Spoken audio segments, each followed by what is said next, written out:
Namaskar and thank you for tuning in to News Night. We continue to bring you news from the United States as the country prepares for the state visit of Prime Minister Narendra Modi. Now, members of the Indian community will be gathering at the Washington Monument on what is called India Unity Day. And the anticipation is building up for the visit, which will be another milestone visit in the India-US ties. Let's begin with the headlines. My name is Mark Lynn. Great expectations and excitement palpable ahead of Prime Minister Narendra Modi's forthcoming state visit to the United States.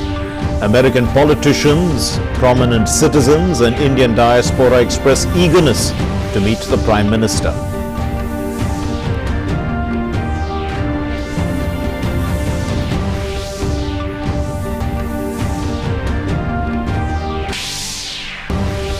Prime Minister Narendra Modi addresses the nation through Man Ki Baat program and urges the countrymen to contribute towards making the country green and clean.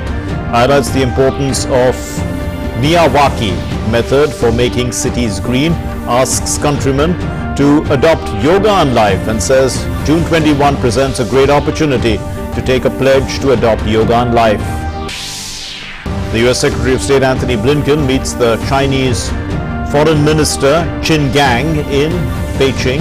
This visit is the first by an American diplomat to China in almost 5 years. The US officials say the main goal of the talks is to stabilize an extremely tense relationship. Sudan's armed forces and paramilitary rapid support forces agree to a new 72-hour ceasefire. Nationwide truce comes into effect today at 6 a.m. local time and will last till June 21.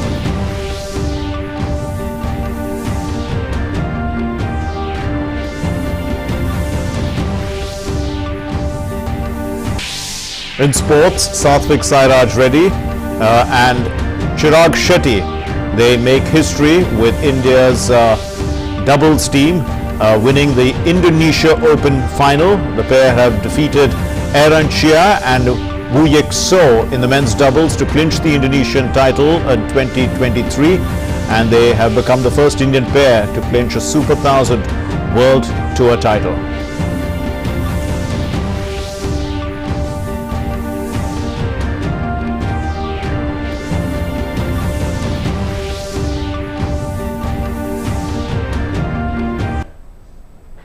Our top story, 2023 is expected to be a defining year for India-US defense ties. The US remains the second largest defense trade partner for India, and expectations are high ahead of Prime Minister Narendra Modi's maiden state visit to the US. The US hopes that PM Modi's state visit will set a new benchmark for bilateral relations, and some big announcements are expected on defense industrial cooperation, which will help India building a strong domestic military base. Our correspondent Ajay Mishra has more from Washington, D.C.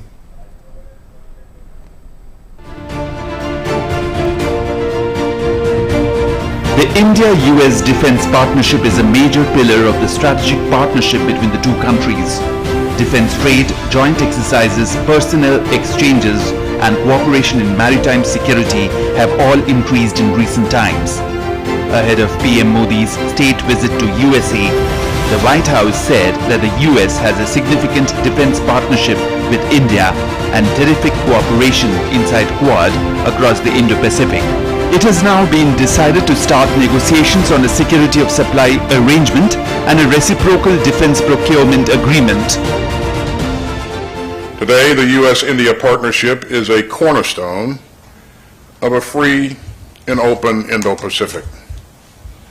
And our deepening bonds show how technological innovation and growing military cooperation between two great powers can be a force for global good. And so on this visit, I'm pleased that we have taken new steps to strengthen our defense partnership. We established an ambitious new roadmap for defense industrial cooperation. President Joe Biden and Prime Minister Modi had announced in May last year the US-India Initiative on Critical and Emerging Technology. ICET, to elevate and expand the strategic technology partnership and defense industrial cooperation between the two countries. As we look ahead to the state visit that Prime Minister Modi will be embarking upon in Washington next week, along with Ajit Doval and a significant delegation from India, a number of the deliverables at that visit are not just bullet points on a page. They are fundamentally designed to remove those obstacles in defense trade, in high-tech trade, in investment in each of our countries, in taking away obstacles that have stood in the way of better collaboration among our scientists and researchers, in stimulating greater access for our students going both ways, for Americans coming to India, Indians coming to the United States. U.S. Defense Secretary Lloyd Austin's most recent visit to India fine-tuned some aspects of the burgeoning India-U.S. defense ties. On June 5th, Defense Minister Rajnath Singh held wide-ranging talks with his American counterpart, Austin, focusing on various key aspects of India-US defense ties and the regional security scenario. We discussed ways to increase information sharing, as well as new initiatives to improve maritime cooperation, including in the undersea domain. We also recently celebrated the launch of our first Defense Space and Artificial Intelligence Dialogue. And that will help us work more closely together in emerging domains. During Austin's visit, an agreement seems to have been reached on a set of specific proposals that would give India access to cutting-edge US technology. India wants stringent legislative and administrative hurdles in the US to be removed to fast-track technology transfers and co-production in air combat and land mobility systems, intelligence sharing, surveillance and reconnaissance, especially in the underwater domain, as well as industry-to-industry cooperation. We have been able to kickstart the Indo-US Quantum Coordination Mechanism. We have signed an MOU on semiconductors, the initiative on public-private partnership on telecommunication, engaging stakeholders from the government, industry and academia to further open collaboration in open RAN, that is the rapid access this and 5G and 6G. The detailed dialogue on biotechnology is being held. Important exchanges on cooperation and artificial intelligence have taken place, and positive momentum under the defense and space pillar. India was declared a major defense partner in 2016, following which India was given Strategic Trade Authorization Tier 1 status in 2018 that allows India to receive license-free access to a wide range of military and dual-use technologies. India has signed all the defense-related foundational agreements, as also the Industrial Security Annex in 2019 to allow industry-to-industry cooperation. Both nations signed BECA Basic Exchange and Cooperation Mechanism in October 2020. In May 2023, India and the US held the inaugural India-US Advanced Domains Defense Dialogue to strengthen a partnership in new defense domains, with emphasis on space and artificial intelligence. A new initiative has been launched, the India-US Defense Acceleration Ecosystem, INDUS-X, to advance cutting-edge transfer of technology. The US has long claimed that India has now the same status as a NATO country in terms of technology transfer, but many believe that US has a long way to go to prove this claim. Reports suggest US has given clearance to General Electric Company to develop in cooperation with India with full transfer of the GE F414 INS-6 jet engine technology for India's Tejas Mk2 light combat aircraft and AMCA Mk1, but the technology transfer mechanism, which may be industry-to-industry deal, has to be cleared by the US Congress. Ajay Mishra's report from Washington, DC for DD India.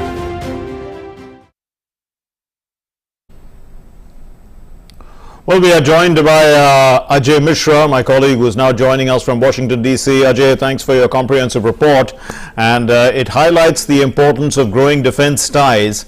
How is this being viewed over there, you know, from the industry to industry point of view?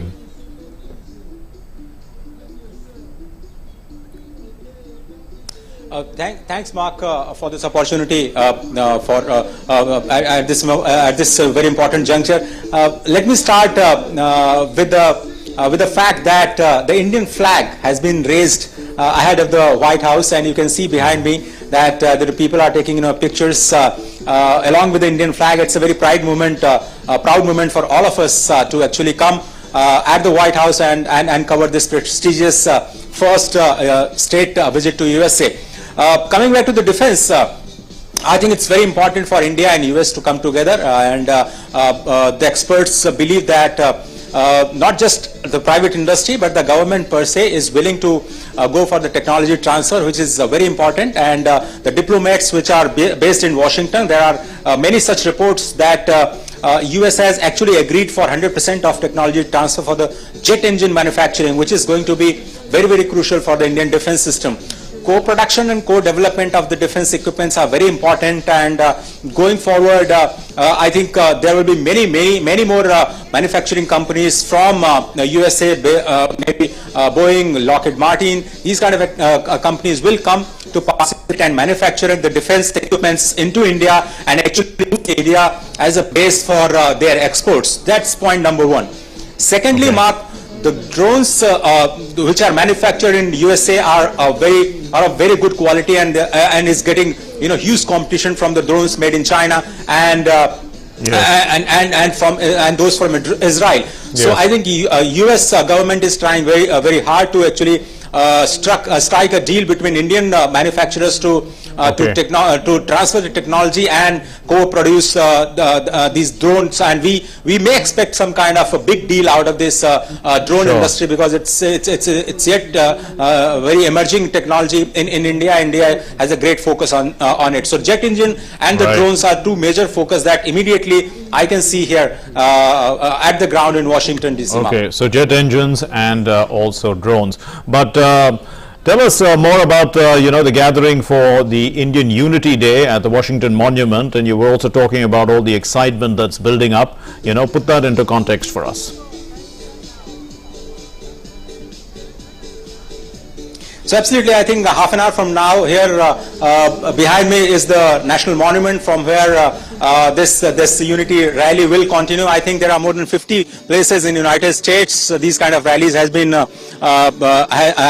designed, and they are going to perform in some time, and we'll try to bring you the live updates from there.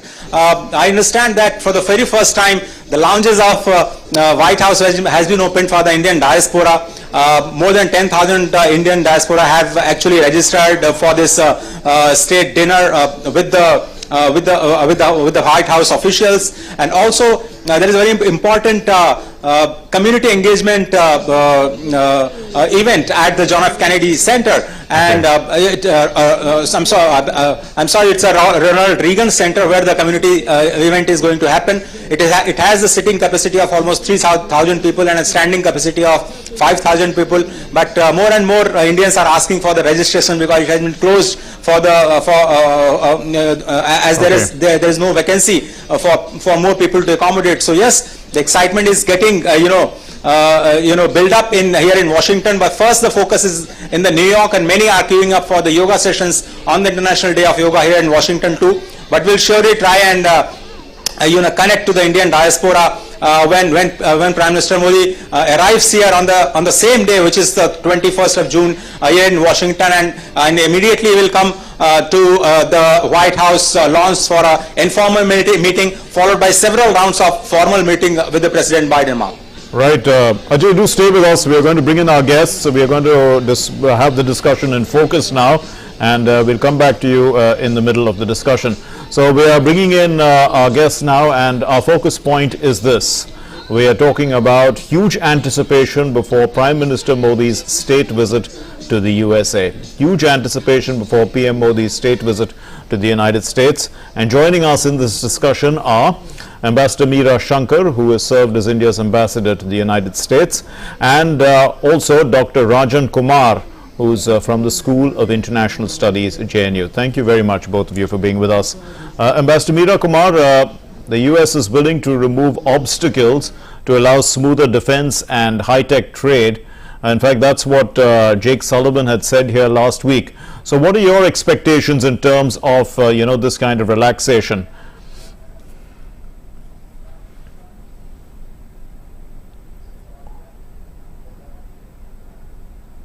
Ambassador Shankar, can you hear me? Yes. Yeah, sure. I thought the question was directed at Mr. Kumar. I'm sorry, certainly, Ambassador Meera Shankar. Sorry, yeah, I'm sorry. Go ahead, ma'am. I think there are two major initiatives which will make the visit very substantive. For the first time, we are seeing a definite willingness on the part of the US to look at technology transfers to India. While defense equipment sales have picked up in recent years, and we bought equipment worth $20 billion from the United States in recent years, the Defense Technology and Trade Initiative, which was to focus on joint research, joint development, joint production or co-production, didn't really take off, except for some very minor pilot projects, because there was still hesitation on the part of US companies and the US bureaucracy to look at technology transfers to India very seriously. Now we hear that the GE 414 engine technology may be transferred to India. To what degree, I think we have to wait and see once the agreement is finalized and details are announced, and that they would co-produce this in India with Hindustan Aeronautics Limited. And it would be the engine which would power the Tejas Mark II light combat aircraft, the advanced model, which is in the making, because the present engine, which is also a GE engine, is not considered powerful enough. So the Air Force would like a more powerful engine. Now, if this deal actually concretizes during the visit, it still has to go to the US Congress and be approved. But if there is a concrete announcement on this during the Prime Minister's visit, it would mark a significant advancement of the defense relationship into the newer areas which had been identified as being of priority for India in setting up its own defense industrial base, which of course is still very much in the beginning stages. All right. The second major decision, I think, which is on the anvil, is the purchase of Predator drones by India from the US. Again, we have largely bought transport equipment, surveillance equipment, maritime patrol aircraft from the United States. Predator drones would be armed drones. So again, this would be a significant advance in the level of weaponry that we are procuring from the United States. And the third is that there seems to be again a very serious effort to concretize proposals and projects under the Initiative on Critical and Emerging Technologies, including semiconductors, quantum computing, artificial intelligence. But again, we have to wait and see what are the specifics which will emerge under this initiative, which has the possibility of transforming the relationship to the next level. Right. Let's bring in Dr. Rajan Kumar. Critical and emerging technologies cooperation is really designed to advance the shared democratic values. Do you see Dr. Rajan, that there is some concern, I mean, about these technologies in the hands of non-democratic setups. Thank you, Mark. Thank you for having me here first, and very important question. And that brings the issue of China, because the US has been very careful not to share the technology with China, especially the critical technology related to semiconductor, quantum computing, etc. And US very recently had two kind of programs. It called de-risking of its economic sector, which basically meant not supplying critical technology to China. And first it said decoupling, then in the G summit it kind of moderated the language, and it started saying de-risking and diversification of technology.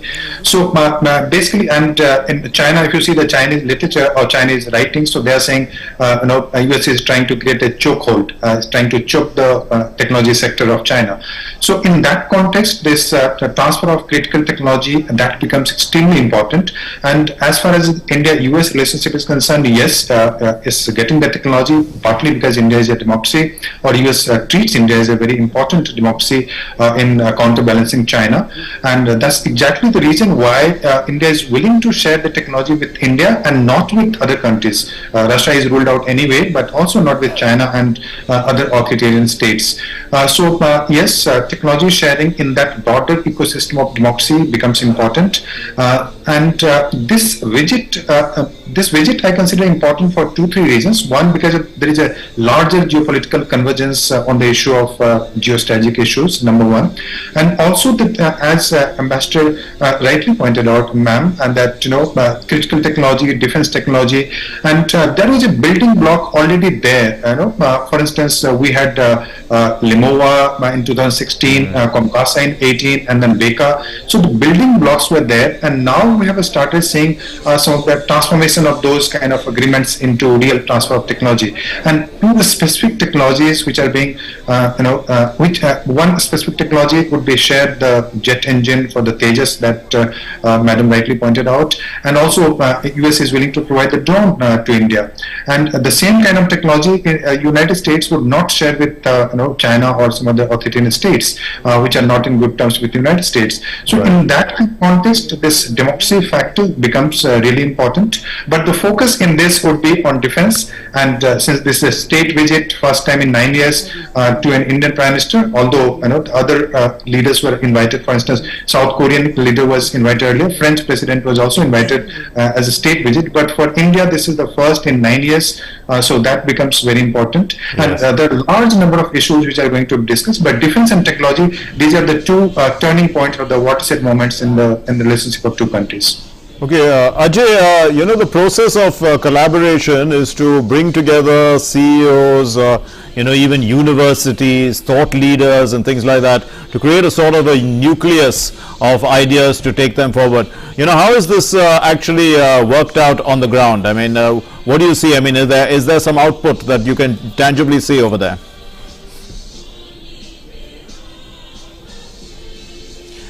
I think there are 4 or 5 areas that we spoke to the US ambassador, the Indian ambassador in USA, that he talked about is very important for the relation between the two great democracies. First and foremost, healthcare is very important, because US understands that the capability of Indian biotechnology and the healthcare system is extremely important for US consumers to bring down the cost because it's very much inflationary in nature here in USA. So we understand that the 50% of the generic drugs that the USA uses are actually manufactured in India, and if India was not there, it was very difficult. It would have been very difficult for US companies to produce these drugs at a very affordable prices. That's number one.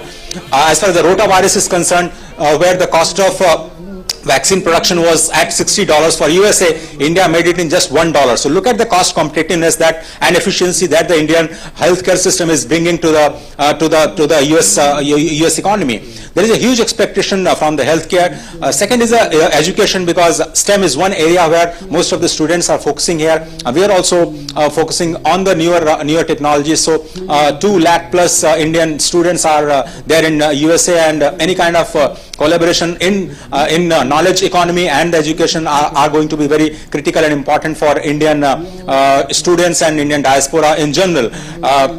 the ISET are both the guests mentioned that the new technologies, the new initiative of ISET will open the doors for collaboration and co-production of newer technologies, but we'll have to see the cyber security, the artificial intelligence, 5G, 6G and quantum computing. We have several missions at home, how they are going to match with the laws in US and the programs which are being rolled out in US. For example, US is demanding that India should start research linked incentive on the lines of production linked incentives. Whether we'll be able to do that or not, there might be some kind of expectation from Indian side to actually amend the CHIPS Act in US to actually allow the Indian semiconductor industries to participate and go for the co-production with the US companies. So these are some of the very critical areas that Indian diaspora as well as the US industry is focusing, and there will be huge gathering at the John F. Kennedy Center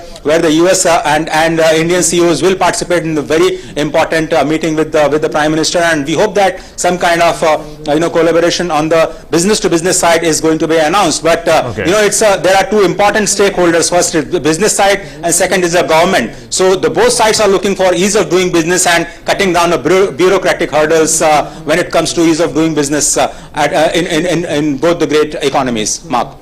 Ambassador Meera Shankar, what do you make of the role that the Indian community is playing in the US in taking this relationship forward? You've served there, you've seen it happen up front, and this welcome before a welcome, we are in the age of social media, we are seeing a lot of attention there. How does it build or how does it help the relationship, or the momentum in the relationship in a sense?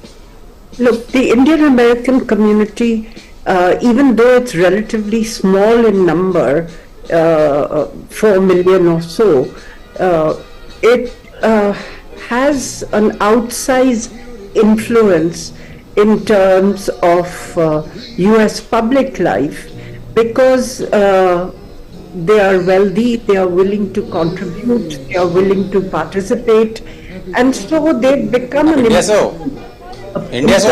bridge between India and the United States. People who were not familiar with India now know about India because many have attended a big fat Indian wedding. Yes. If you go to the US universities, the departments of management, economics, mathematics, engineering, many of them have Indian professors or are headed by Indian professors. You see the IT sector and the high-tech sector, Silicon Valley, Indians have, set up many. We seem to have a connection with Ambassador Meera Shankar seems to have broken. But Professor Rajan, if I can come to you, we are deepening connectivity across innovation ecosystem. There seems to be a sense of urgency about this. The world has changed, we know. It's all about AI, it's all about drones, it's about science, tech, engineering, maths. All this can't be neglected. Now you are in you're in a university, of course you work in the humanities side, but how important is the collaboration at this level, university to university, in the STEM segment? A very interesting question, and I think I'm the right person to answer this because I've studied in US university. Okay. And now I'm teaching in Indian university here. So I can tell you that, when I was a student around 18 years back, that some of the departments were completely dominated by this either Indian student or the Chinese students, especially the science department, STEM department, what you call it. And we used to joke that if Indian and Chinese students stop coming to this department, they'll not have those departments will shut down. So that sector is really important. The reason being that the chances of employability are very, very high if you are into those disciplines, and many of the departments they basically promote students from largely from India, China, but also from other countries. So that collaboration becomes extremely important for university. If you're sharing technology, what is the place where you're going to develop the joint technology? Okay. Basically, we're talking about two kind of cooperation. One is the industrial cooperation, private partnership or government-to-government partnership, and the second is the collaboration between two universities, because universities are the research centers, and specifically in the US, best of the researchers are coming from the universities. So the collaboration between universities become very important in science sector, but also in humanities and other sectors. Right. Professor Rajan Kumar, I'd like to interrupt you because my producer tells me that Ajay has managed to get a guest, and he's got a few people to chat to. So let's listen to the voice from the street, in a sense. Over to you, Ajay. Go ahead, talk to your friends.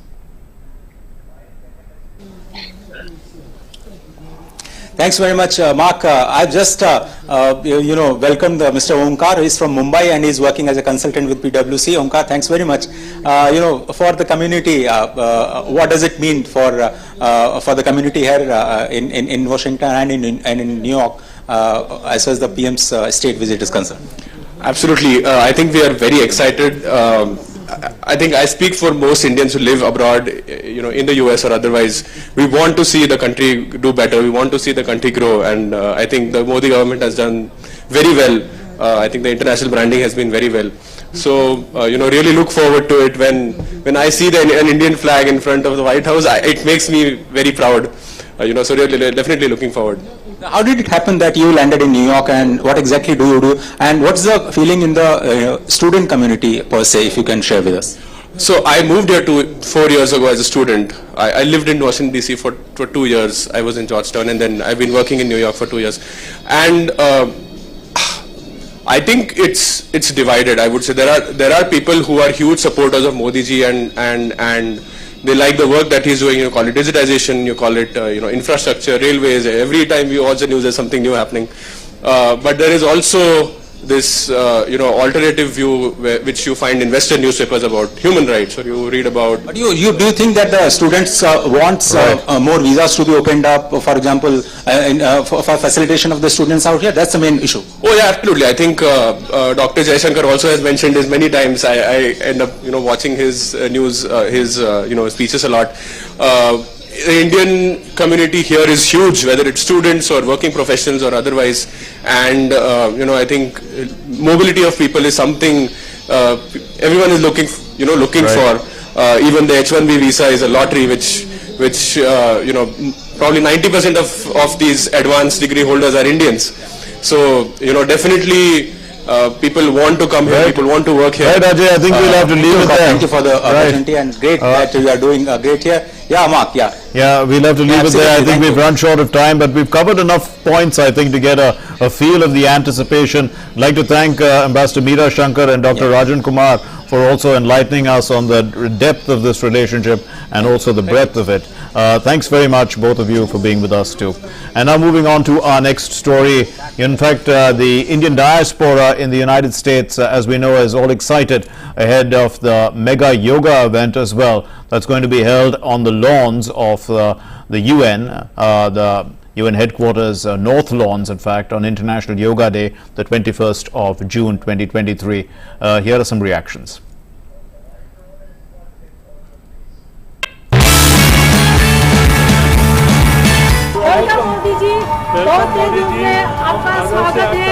Dear Modi ji, welcome to New York for the International Yoga Day. Modi ji का हम यहाँ New York में स्वागत करते हैं और we are very happy. Modi ji को यहाँ हम વેઇટ કરતે કે કભી આएंगे. મોદી સાહેબે જે 21મી જૂને યોગ દિવસ જે નક્કી કર્યો છે તે વિશ્વ માટે બહુ લાભદાયક છે. प्रधानमंत्री जी आ रहे हैं 21st को योगा डे पे. So we are very proud कि पूरा योगा जो है ऑल ओवर वर्ल्ड फैल रहा है.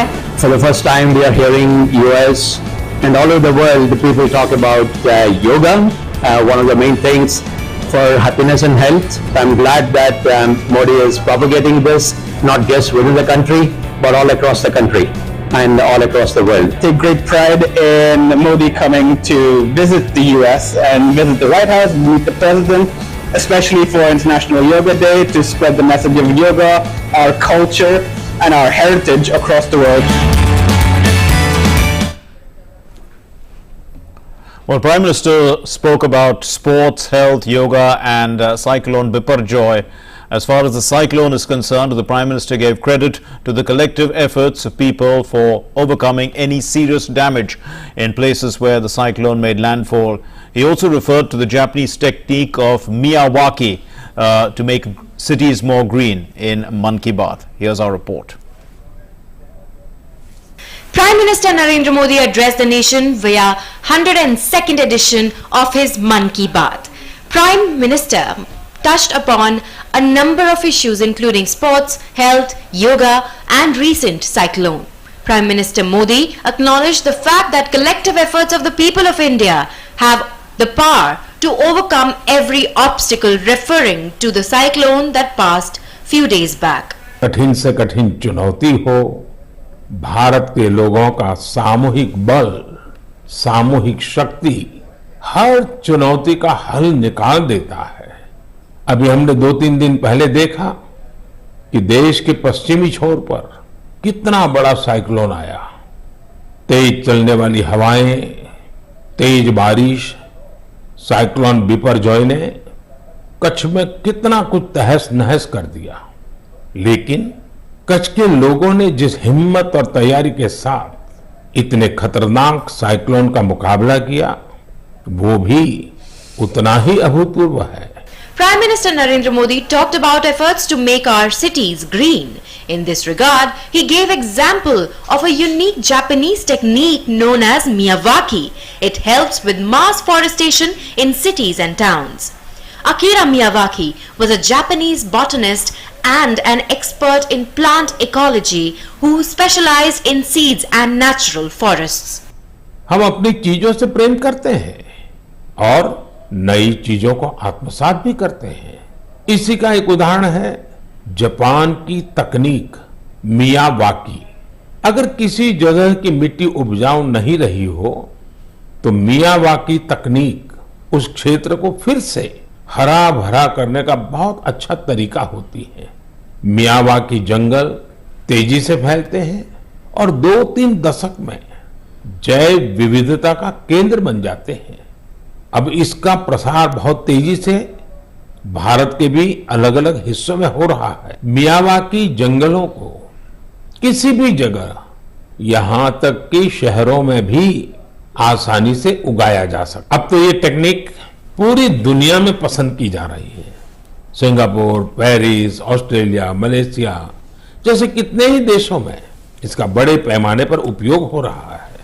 मैं देशवासियों से, खासकर शहरों में रहने वाले लोगों से आग्रह करूंगा कि वे मियावाकी पद्धति के बारे में जरूर जानने का प्रयास करें।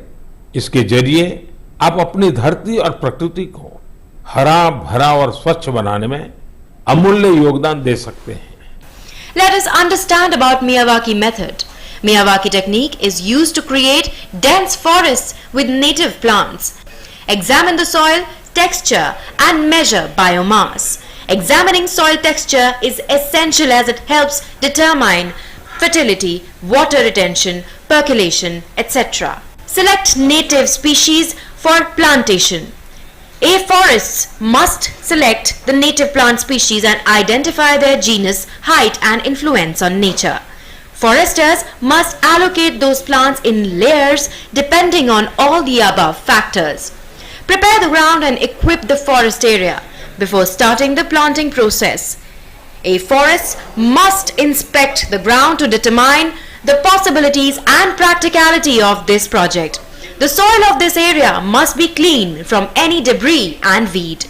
Start the plantation process. One should dig small holes in the soil and remove the root bag of the seedlings to plant them.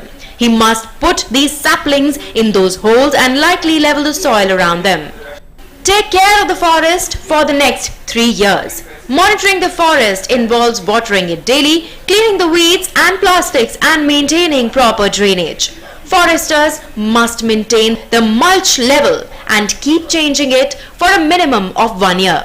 This unique method is used worldwide for urban afforestation by growing a forest in someone's backyard. The Miyawaki afforestation method requires quite a small space, at least 20 square feet. Newsnight Desk, DD India. Our next story, the Defence Research and Development Organization DRDO and the Indian Navy, they've successfully demonstrated the transfer of command and control capabilities of Tapas UAV. This is from a distant ground station to board the INS Subhadra, about 148 kilometers from the Karwar Naval Base. This happened on the 16th of June 2023. The unmanned aerial vehicle, the UAV, it flew at around an altitude of 20,000 feet. And INS Subhadra controlled the UAV operations for about 40 minutes during its 3.5 hour flight duration. Now, this particular UAV, it's called Tapas, and it took off at 7:35 a.m. from the Aeronautical Test Range, that's the ATR in Chitradurga, which is about 285 kilometers from the Karwar Naval Base, and on ground control station, and then 2 ship data terminals. They were installed on the INS Subhadra, and they took control of the UAV. And after the trial, Tapas landed once again back at the ATR. So they were quite easily and seamlessly, the control was shifted over from land to sea.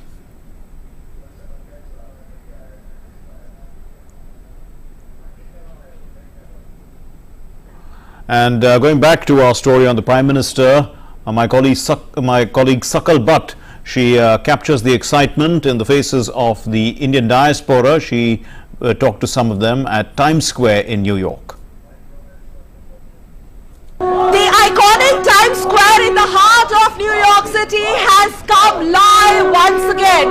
And why not? Because we have a handful of Indian diaspora congregating here for a welcome ceremony. It's officially a countdown for the mega event of International Yoga Day on 21st of June. So let's quickly talk to them and understand what makes this edition of International Yoga Day so special. Of course, because for the first time ever in the history of United Nations and perhaps in the history of world, that you have a Prime Minister, and this time the Indian Prime Minister leading the world by performing a yoga session, and there cannot be anything better than this. So we have all of them here. I'm being told more are going to join them. This is a welcome ceremony. So you all are decked up and excited, ma'am. Yes, my name is Mahant Shrima Rajya Lakshmi, and we all have come. You will see somebody is from Karnataka, somebody will speak in Marathi, Gujarati, Bengali, you name it. Entire India is here, and so is entire US. It's a representation of US and India, and that today is Father's Day, but Modi ji is taking care of Pravasi Bharati NRIs like a father. So this is the sentiment that we have about him. The Bharat that is in India and the Bharat that is here, he is taking care of it. So here we are gathered at Times Square to welcome Prime Minister Modi ji, and I would call is Modi Festival. अरे मेरे में रंग है, आप में उमंग है। मोदी जी का आने का उमंग मेरे शरीर पे आके हो गया रंग। मैं गुजरात का रंगीला एक्टर पटेल वेलकम टू हमारे सबसे प्यारे चहीते श्री नरेंद्र मोदी साहब को यूएसए में वेलकम करता हूँ। Narendra Modi, and they are calling it a unity day. So why unity day? Because I think Modi represents the whole soul of India. He is a human being who he embraces everything. The message Vasudeva Kutumbakam as a final build-up for 21st of June International Yoga Day, which is going to be led by Indian Prime Minister Narendra Modi. That's their special way of saying welcome Modi ji to New York. From Times Square with camera person Rahul, this is Sakal Bhatt reporting for DT India. And day 2 of the National Conference on Foundational Literacy and Numeracy was held in Pune. The conference was organized to bring together the representatives of all the states and union territories and experts in different fields to discuss capacity building and training of teachers in a blended mode.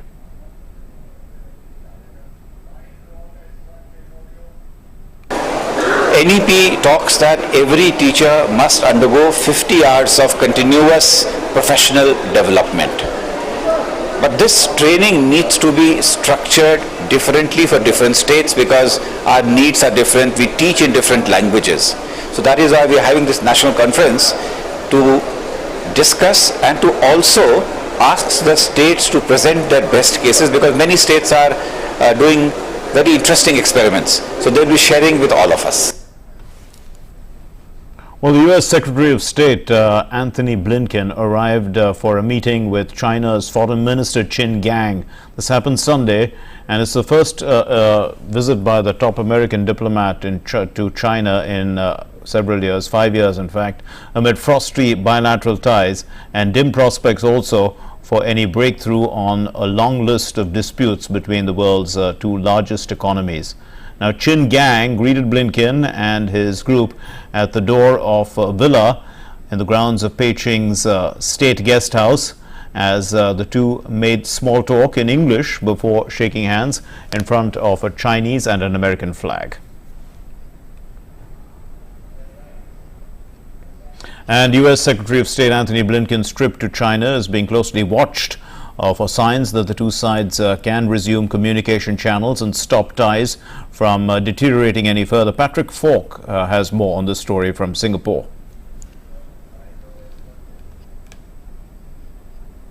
Well, it is very difficult to guess what sort of tangible progress might come out of this visit. As we know, there were some rather pointed exchanges in the lead up to this trip. By contrast, when Qin Gang met Anthony Blinken today at the Diaspora State Guest House in Beijing, things did seem relatively cordial, and we saw images of the two shaking hands and exchanging pleasantries. No doubt, nevertheless, they will have had some intense discussions behind closed doors, and if there is to be any breakthrough to speak of from this trip, the results may not materialize immediately. As we understand, this could pave the way for further high-level meetings between Chinese and US officials, and possibly even a meeting between President Biden and Chinese leader Xi Jinping. But that's unlikely to be confirmed right away. One thing that is worth looking out for is the possibility, as it's been suggested, of the US and China resuming more commercial flights, which of course a lot of have been cut off as a result of COVID restrictions over the last 3 years in China. That would be an important step which would see more people-to-people exchanges, and it would represent a small but symbolic bit of progress, at least showing that the two sides are trying to get along in some shape or form. The Ugandan government has condemned Friday's attack on a school in western Uganda. Authorities say that at least 40 students and 5 other people were killed. 6 students were abducted by the assailants, who were suspected to be from the Islamic State-affiliated Allied Democratic Forces. Our correspondent Leon Senyanje has more. Despair as families collect the bodies of their loved ones. Many in Impondwe woke up to the horror of killings and abductions at a boarding school. The attackers set Lubiriha Secondary School dormitories on fire and looted food. Some bodies are burnt beyond recognition, and some others, and we were still in fact accounting for the 6 set too, as they said that we were here. More than 3 dozen bodies were discovered. Authorities say about 5 ADF assailants that orchestrated the attack may have fled into the Virunga National Park located in eastern DRC. They took with them at least 6 students. I have no doubt in my mind that they will be found and they will pay for what they have done. The UN Children's Organization UNICEF has condemned the attacks, which happened on the very day that commemorates the Day of the African Child. As UNICEF, we implore and demand the immediate safe return of these young lives. We send our deepest condolences and sympathy to the grieving families, friends of the deceased, who bear the unbearable pain of the senseless act. The ADF is a Ugandan rebel group with bases in eastern DRC. The group now affiliated with the Islamic State, has been accused of committing atrocities that have led to huge numbers of deaths and displacement of people. The army says they are hunting their assailants and hope they can rescue the abducted students. For the families, what remains is hope for a recovery from Friday's attack. For a nation, a desperate need for an end to a rebel group responsible for heinous acts for more than 2 decades. Leon Senyange in Kampala, reporting for DD India. Now, Sudan's armed forces and paramilitary rapid support forces have agreed to a new 72-hour ceasefire. This is from Sunday. The nationwide truce follows reports of intensified fighting in the capital Khartoum. DD India's Isaac Lucando has more from Dar es Salaam. Which began at 6 a.m. local time on Sunday, is set to last until the 21st of June. For weeks, Saudi Arabia and the United States have been mediating between the two conflicting sides. However, several ceasefire agreements that were brokered have failed to stop the increasing fighting across Sudan. Just a day before the start of the truce, an airstrike in Khartoum killed at least 17 people, including 5 children. The United Nations says at least 25 million people, more than half the population, require aid and protection. This new truce comes ahead of a pledging conference on Monday to try to raise funds for the country's growing humanitarian needs.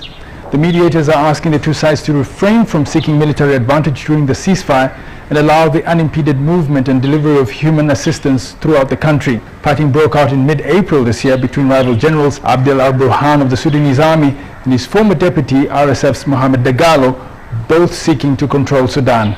Isaac Lucando in Dar es Salaam, reporting for DD India. A UK government minister apologized over a leaked video showing the Conservative Party activists at a Christmas party during the COVID-19 lockdown in December of 2020. Ollie Barrett puts it into context for us.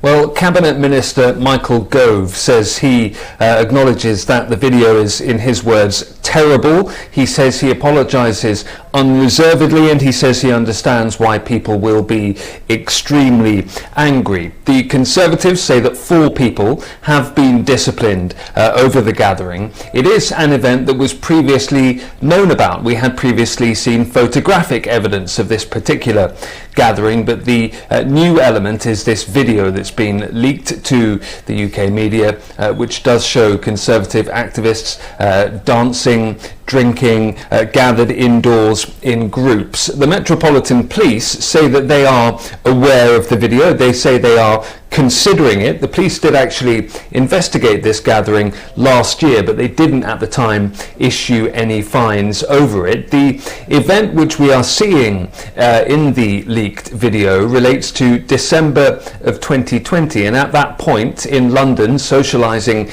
indoors in groups was banned at that time. Effectively, socialising was only allowed outdoors in small groups at that particular moment. This is doubly embarrassing for the Conservative-led UK government, not just because it comes as the COVID-19 official inquiry is getting underway with its public hearings and testimony, but also because it comes just after the former UK Prime Minister Boris Johnson resigned as an MP over the Privileges Committee investigation into whether he misled Parliament over Partygate, something that the Privileges Committee believes that he did, and as I say, leading to the resignation of the Prime Minister and an angry row taking place within the Conservative Party. So certainly an embarrassing moment again over COVID for the Conservative-led UK government. The opposition Labour Party have reacted to the new video. Angela Rayner, who is Deputy Leader of the Labour Party, saying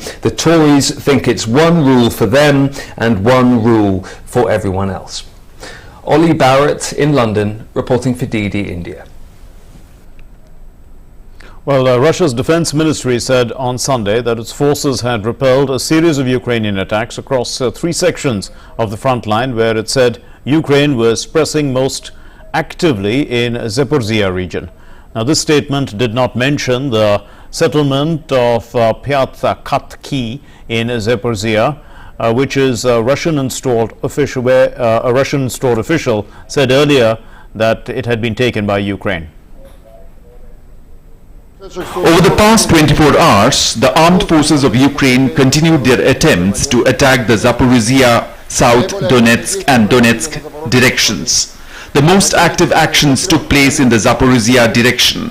The enemy, with forces of up to 3 battalion tactical groups, reinforced with tanks and armored combat vehicles under the cover of smoke screens, made unsuccessful attempts at offensive operations in several waves in the areas of the settlements of Novopokrovka, Novodanlivka and Mala Tokmakka of the Zaporizhia region.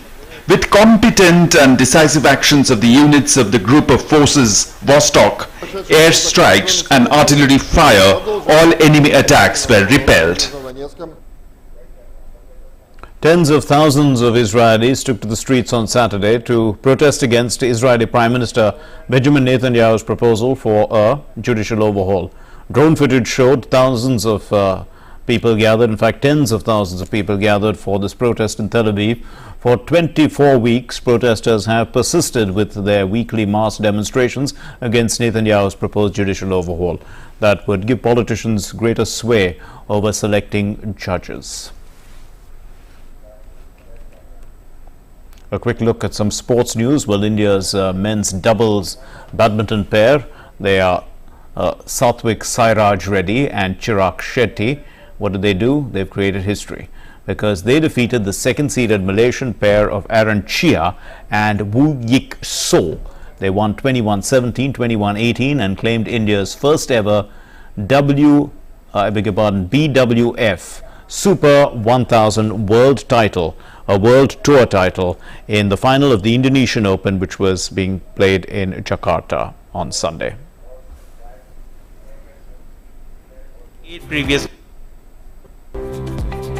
India's top men's doubles duo, Satvik Sairaj Ranki Reddy and Chirag Shetty, scripted history for Indian badminton by defeating reigning world champions Arun Shia and Saw Woo Yik 21-17, 21-18 in the Indonesia Masters World Tour 1000 on Sunday.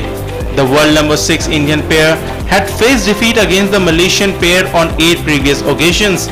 However, it was their recent historic Asian Championship victory that rekindled hope in themselves and badminton fans across India and the manner they were playing this week.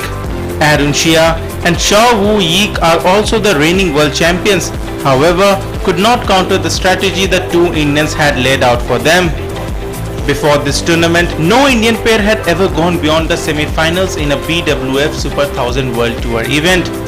This was also Satvik Chirag's maiden appearance in the final of a BWF World Tour Super 1000 event, and the duo created history by bagging India's first Super 1000 World Tour title. This victory at the Indonesia Open adds to the Indian duo's already impressive resume, which includes a gold medal at the Commonwealth Games, a gold medal at the Thomas Cup, a bronze medal at the World Championships, and a bronze medal at the Asian Games.